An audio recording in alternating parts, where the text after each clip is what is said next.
Welcome to Rupavahini News, bringing you the news locally and internationally. I'm Chamindi Samarasekara. Hello there, good evening and a warm welcome indeed. I'm in Rajai Surya. We start off with a look at the headlines for tonight. On to those and other stories in detail now. President Maithripala Sirisena says the maximum punishment that could be given to child abusers is to reveal them to the society. He added that mass media have high responsibility towards this end. He was speaking at a commemoration ceremony to mark the World Day Against Child Labour in Colombo today. He also attended Anti-Child Labour National Programme. The ceremony was held at the BMICH in Colombo. This national program was organized by the Women's and Child Affairs Division of the Labour Department in connection with the World Day Against Child Labour, which was commemorated worldwide on the 12th of this month. The global theme of the World Day Against Child Labour is End Child Labour in Supply Chains. The oath to make Sri Lanka as a country devoid of child labour was presented to the President at the ceremony.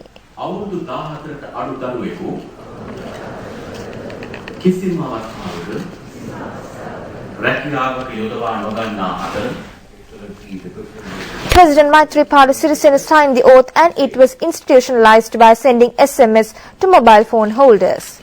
The Director of International Labour Organization for Sri Lanka and Maldives, Dongling Lee, presented the international oath for making the country a zone devoid of child labour to the President.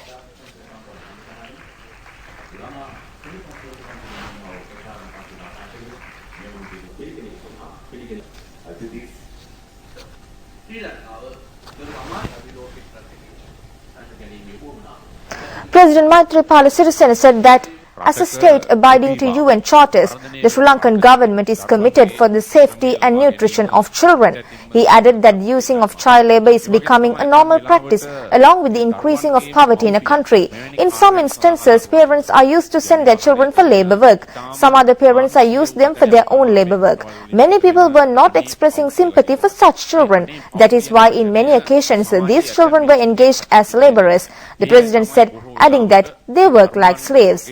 He said that it is essential to devise new laws if there are shortcomings in present laws and regulations. The existing laws should be implemented to the letter to safeguard innocent children. However, he added that this cannot be done by implementing the law alone. Everyone in the society has a wide social responsibility to reveal persons who resort to engage children as labourers. It was the maximum punishment which could be given to such perpetrators. දෙන ලොකුම දඬුවම කියලා මම විශ්වාස කරන්නේ. ඒක මාධ්‍ය තුල වගකීමක්. ඒ තුල එක් පැත්තකින් ඔවුන් ලැජ්ජාවටපත් වෙනවා. සමාජය විසින් ඔව ප්‍රතික්ෂේප කරනවා.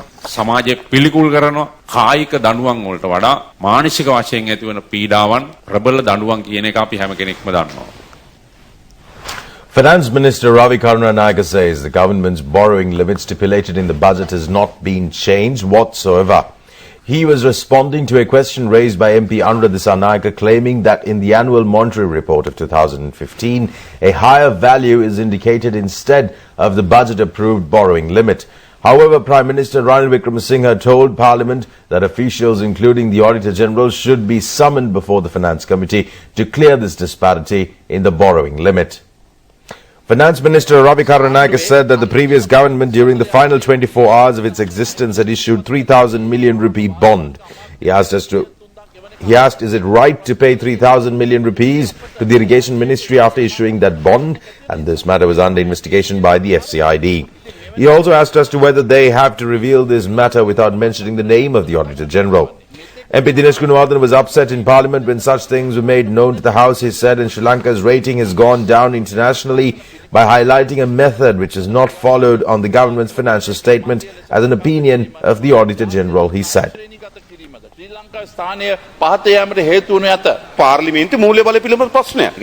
Opposition Whip MP Anuradha Dissanayake noted that this was a question as to how the borrowing limit of 1,780 billion rupees has become 3,349 billion rupees.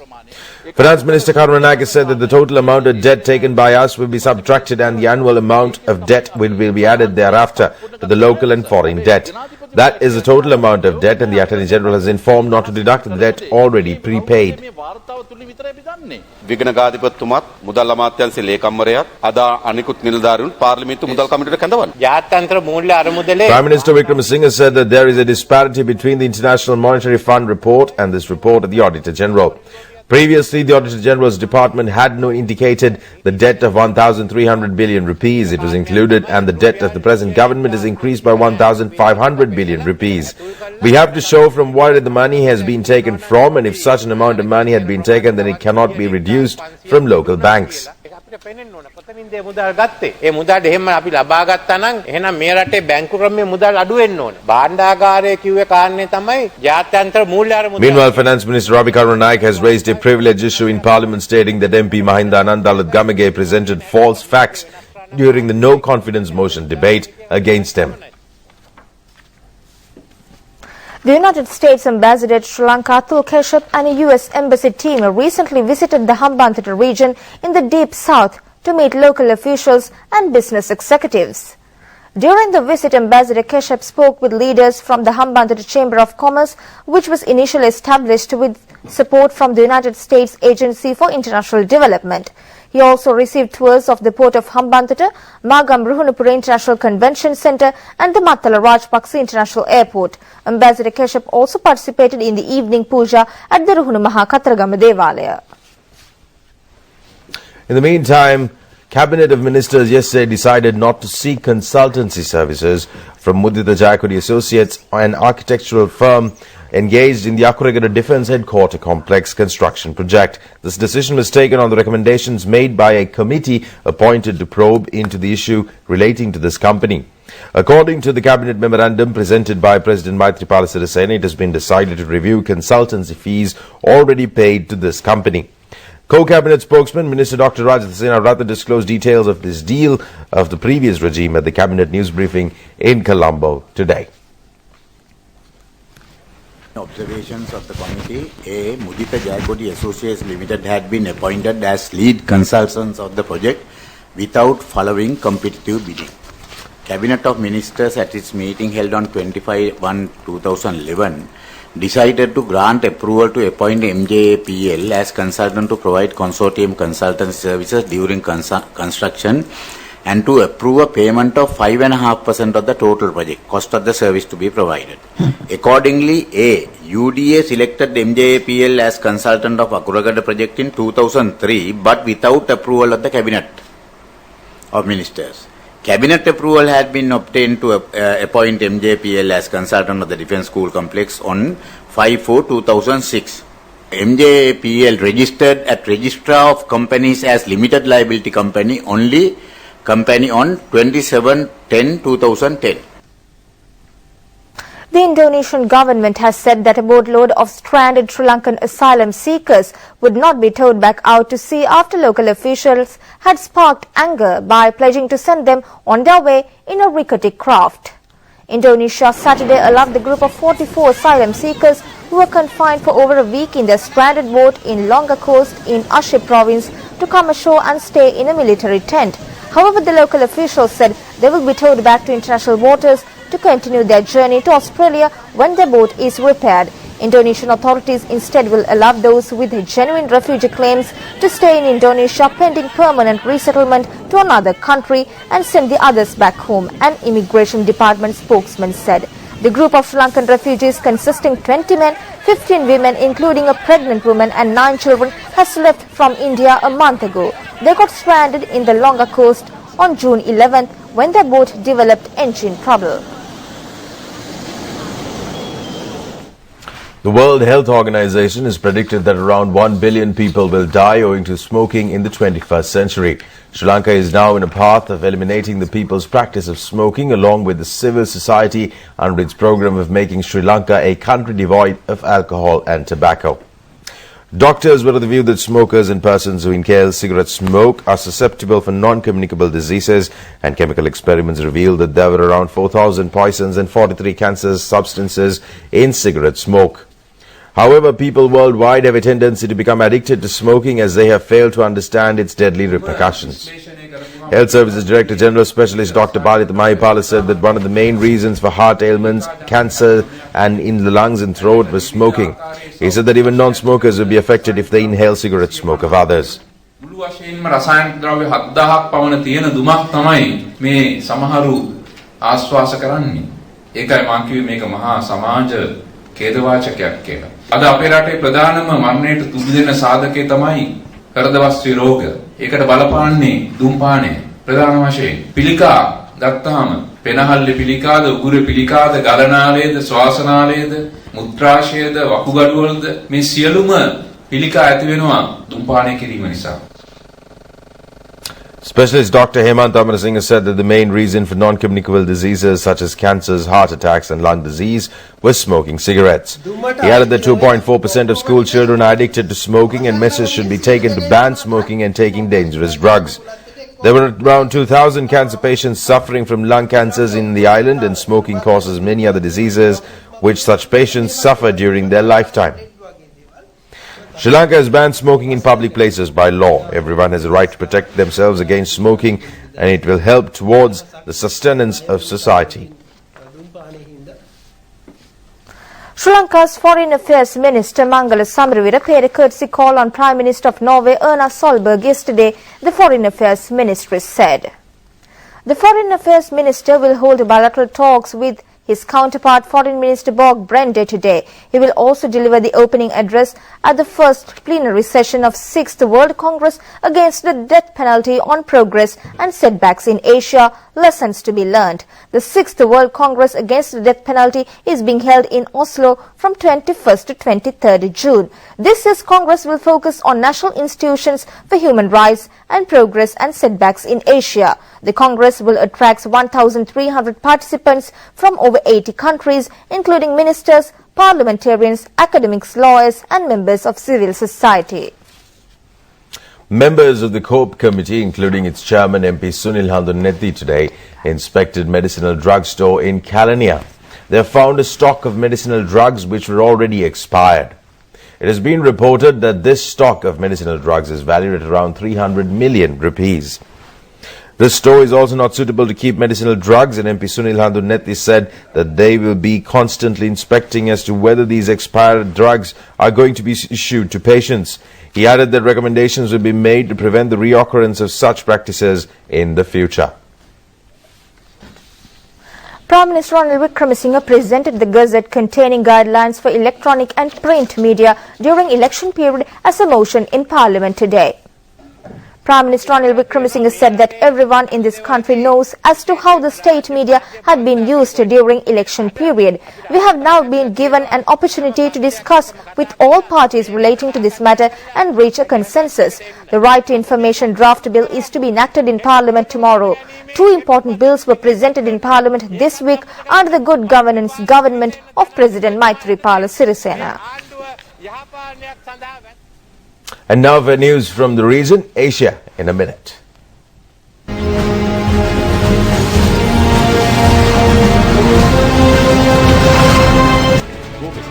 At least 22 people have been killed in severe flooding in southern China. Some 200,000 others have been forced to evacuate with more rain forecast for the week.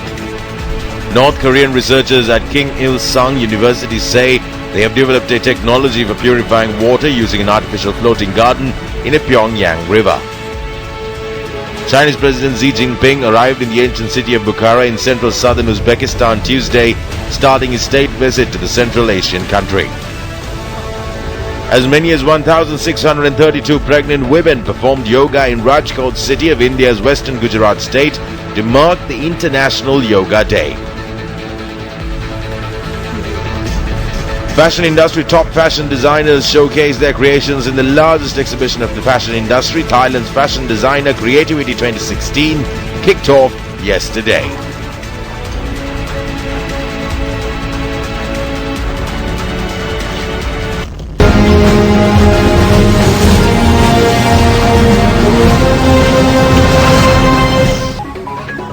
Welcome back to the news.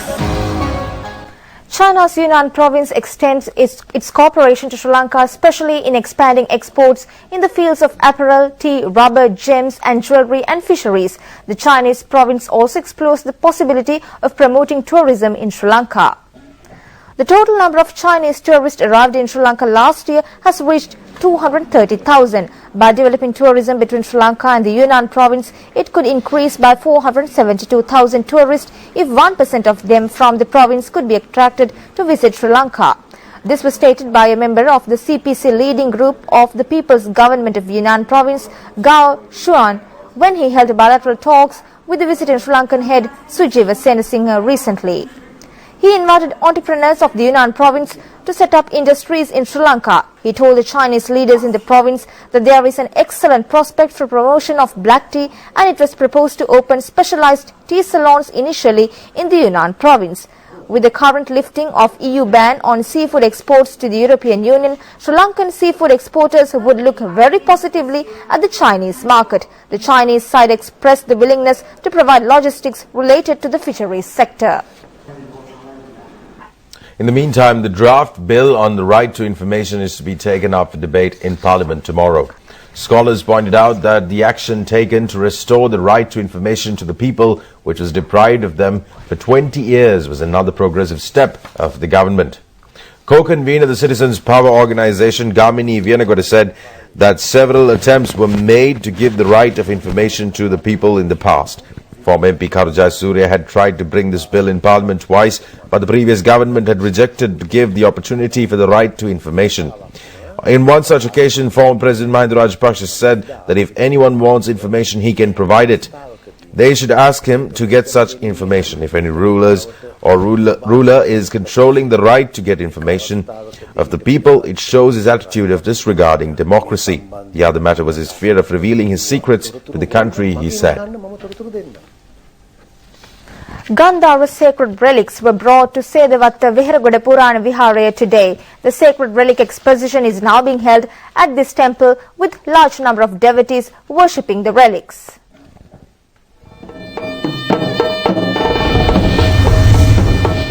Sacred relics were brought to the island with state patronage. It was brought to Viharagoda Purana Viharaya on the directions of the chief priest of the temple, the Venerable Abanvela Jnanaloka Thera.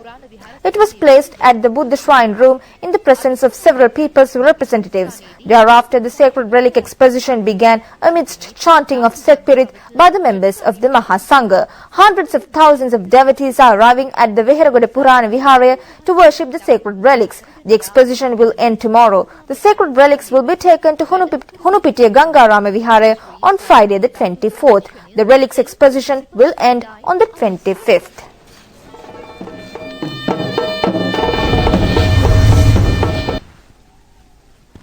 Vietnam's ambassador in Sri Lanka, Her Excellency Phan Khieu Thu, is to hold a musical extravaganza tomorrow, and all funds raised from the show will be directed to Rupavahini's Disaster Relief Fund.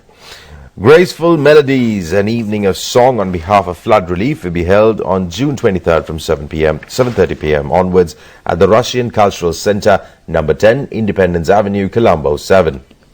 Tickets priced at ₹2,000 are available at the venue, and Ambassador Phan Khieu Thu will sing to raise funds for those affected by the floods. She will sing almost entirely in Sinhala, a talent for which she has acquired a reputation over a very short time. It is an important cause to her, she says, because Sri Lanka is so close to my heart. She will perform alongside Menaka de Fonseca Sahabandhu, Sureka Amarasinghe and Danushka Senaviratne. Vietnam's Ambassador Phan Khieu Thu, having won the hearts of Sri Lankans and diplomatic community with her ability to sing not just in Sinhala but in 8 other languages, will take to the stage, giving a unique opportunity to the Sri Lankan audience. She also held a similar concert last year. The all-shares price index closed 6,420.80 points, dropped by 26.08 points, and the S&P SL20 index closed at 3,380.26 points, also dropped by 17.94 points at the end of trading in the Colombo Stock Exchange today. Turnover was over 570 million rupees. Here's a summary of market details of the Colombo Stock Exchange today.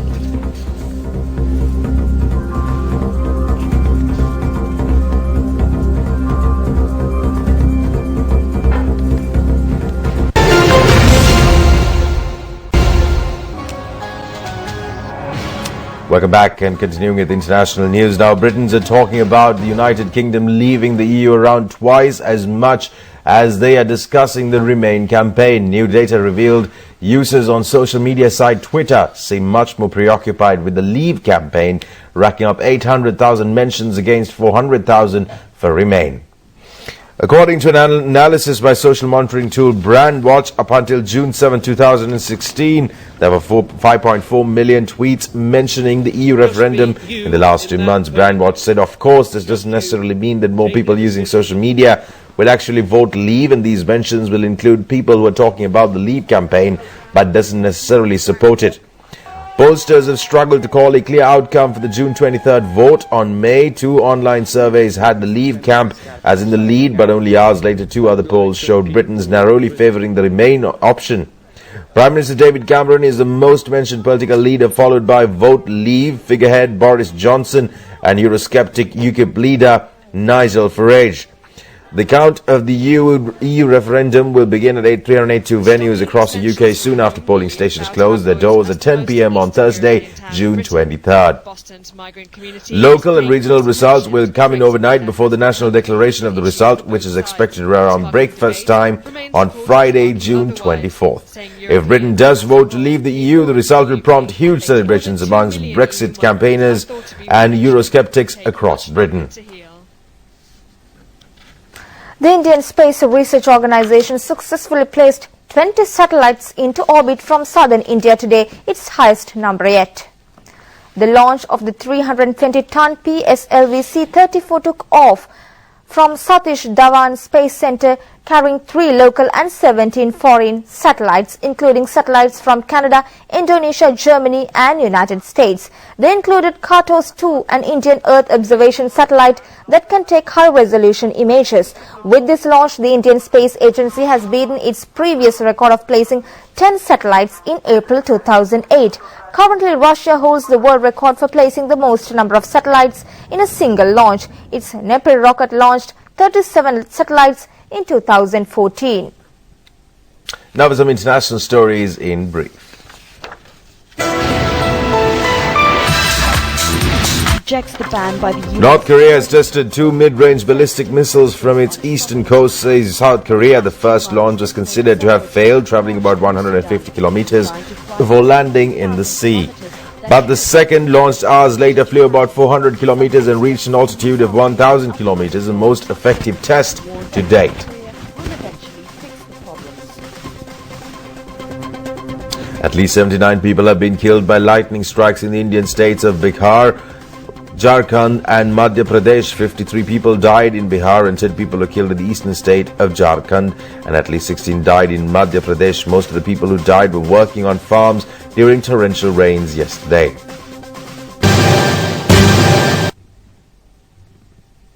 Moving on to sports news, pace bowler Liam Plunkett smashed the final ball of the match for 6 as England tied a remarkable one-day international against Sri Lanka at Trent Bridge in Nottingham yesterday. England won the toss and invited Sri Lanka to bat first. Sri Lankan openers Kusal Janit Perera and Danushka Gunatilaka have tried to give a flying start for Sri Lanka, but Kusal Janit had to depart at the score of 27. He made 24. Sekuge Prasanna scored a brisk 59 runs with splendid batting, hitting 4 sixes and 8 fours in 28 balls. In the captain's innings, Angelo Matthews top scored with 73 runs, hitting 5 fours. Sri Lanka 286 runs for the loss of 9 wickets in the allotted 50 overs. Chris Woakes, David Willey and Liam Plunkett took 2 wickets each. Chasing a victory target of 286 runs, England were badly placed at the inception, losing their first 3 wickets for a very low score. Joss Buttler 93 and Chris Woakes unbeaten 98 helped England to recover from 30 runs for 4 wickets to 82 runs for 6 wickets. Their brilliant innings looked to have been in vain until number 10 Plunkett hit Nuwan Pradeep's last ball down the ground and into the stand for 6, taking England's score to 286 for 8 wickets. The match ended in a time. Suranga Lakmal, Angelo Matthews and Nuwan Pradeep took 2 wickets each. The second ODI between Sri Lanka and England will be played in Birmingham on Friday the 24th. Plunkett has hit it straight back over his head for 6. And the English skipper Ian Morgan praised Chris Woakes, Joss Buttler and Liam Plunkett for getting his side out of a hole as the first one-day international against Sri Lanka ended in a thrilling tie. Pervez Maroof, Liam Plunkett and Ian Morgan expressed their views after the game. Yeah, it was a great game. It was a tough one to take in the end. It's never easy, where we were to end up on a tying side. But I think overall we had a great game. great English batsmen as well. Lowered, they batted well and made it closer. So I think overall it was a brilliant game. Yeah, I feel for the guy. It's not easy being a bowler. I know the feeling that he's going through now. So it's part of cricket. You never expected, England to fight back when they're 6 wickets down that far. But they batted really well up there with the partnership with Vokes and Butler. I think as far as from our guys' point of sight, I think we had a great game, but unfortunately we couldn't finish it up. There's nothing else you can do but try and hit up the ground, mate. So it's sometimes worse watching in all sport, isn't it? Watching the football and stuff. But when you're there, you feel like you've practiced enough. I've practiced striking the ball into the stands a lot, hitting I bat obviously death for Yorkshire as well, and I feel like I'm decent at doing that. So I'm just backing myself. If he misses, I'm going to get a good connection and hit it into the stands. So I did back myself if he missed to hit it. I think you do, yeah. Mark said out there, when you've nailed the ball, it's that feeling pretty much when you're on a golf course and you nail it off the tee. It's a similar feeling. So as soon as I hit it, I felt it's 6 bits. Thanks for coming. I think we're very lucky to get out of this game with a tie and go to Edgbaston. It been 0-all square in the series, because I think your general performance today was really poor. With the bat, ball and in the field, I thought we were really rusty. The first 10 overs of our innings was probably as bad as we've performed with the bat over the last year. But the belief in the change room is quite incredible. I think today sums a little bit of it up. Being 60 for 6 and getting to 280, 286 or 287 to tie the game it shows great belief. Sri Lanka A team led by Ashan Priyanjan left the island for England today to play in a Tri-Nation tournament. Religious observances to invoke blessings on the Sri Lanka A team was held at Sri Lanka Cricket in Colombo. The team will stay in England for 3 months to play in a Tri-Nation tournament. They will play against England A and Pakistan A in 2 Test series and 7 one-day internationals. Veteran cricketer Avishka Gunawardena is the coach of the Sri Lanka A team.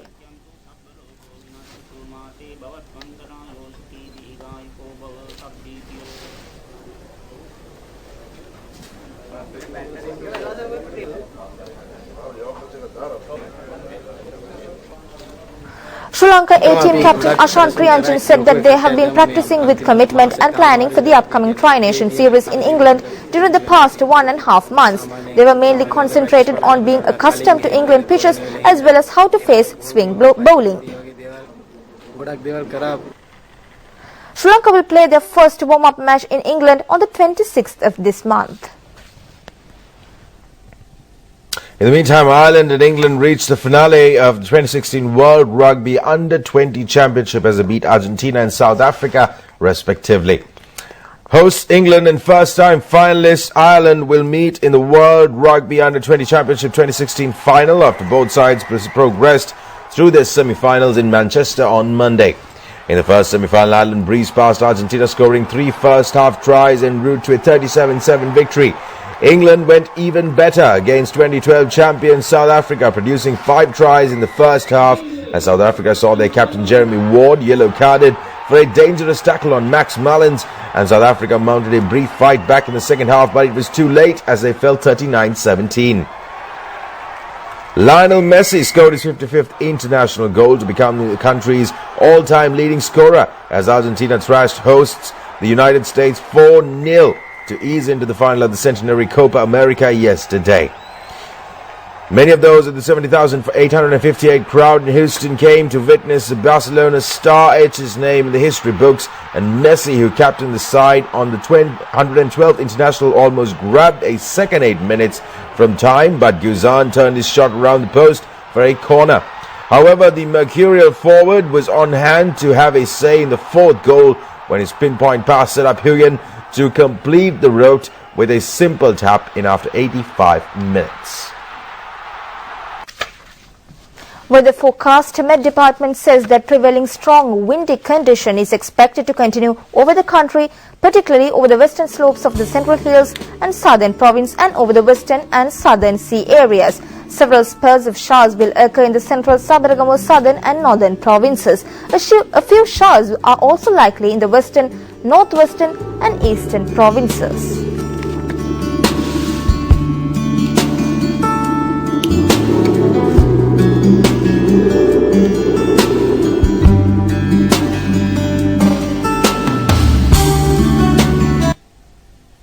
Well, that's it from Rupavahini News tonight. More stories tomorrow at the same time. Until then, good night.